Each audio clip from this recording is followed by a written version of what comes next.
Oral questions by members. Leader of the Official Opposition. Thank you, Mr. Speaker. This Premier has made it very clear that he does not support an oil pipeline from Alberta through the North Coast. He's also made it very clear that he will not support the lifting of the ban on tankers.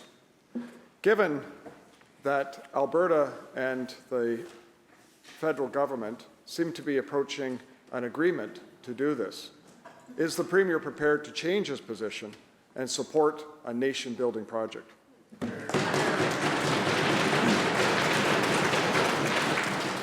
Minister of Energy and Climate Solutions.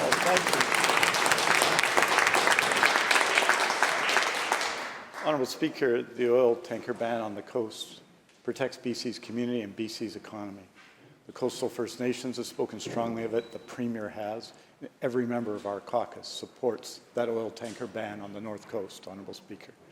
With respect, Honourable Speaker, to possible agreements, and I understand there's speculation about that today, but no obvious agreements, I'd say this.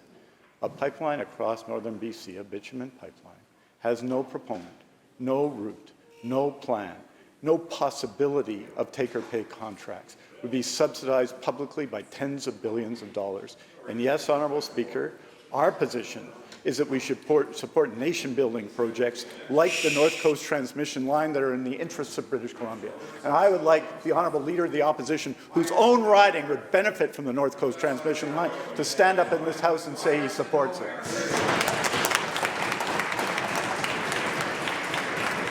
Leader of the Official Opposition, supplemental. Thank you, Honourable Speaker. And if the Minister would love to ask a question, we can switch sides anytime you like.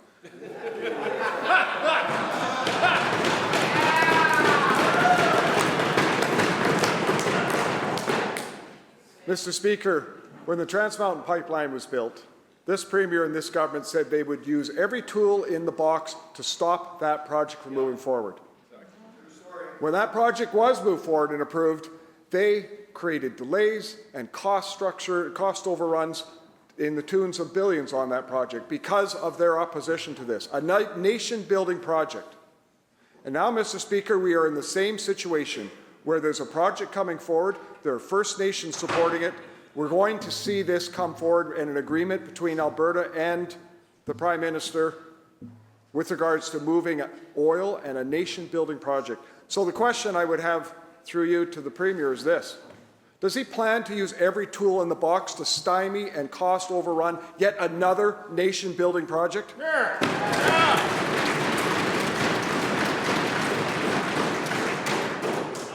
Minister. Well, Honourable Speaker, it's good to see that the British Columbia official opposition doesn't support nation-building project, doesn't support nation-building projects in BC, opposes nation-building projects in BC, and supports them from other provinces, Honourable Speaker. A project has to exist, Honourable Speaker. It has to exist in time and place. But I can tell you, Honourable Speaker, you look at British Columbia, and you see 4 nation-building projects approved by the federal government. Don't know where the opposition stands. We named 18 major projects. They opposed 12, Honourable Speaker. I think, Honourable Speaker, that MLAs in British Columbia should support British Columbia, and certainly the opposition isn't doing that.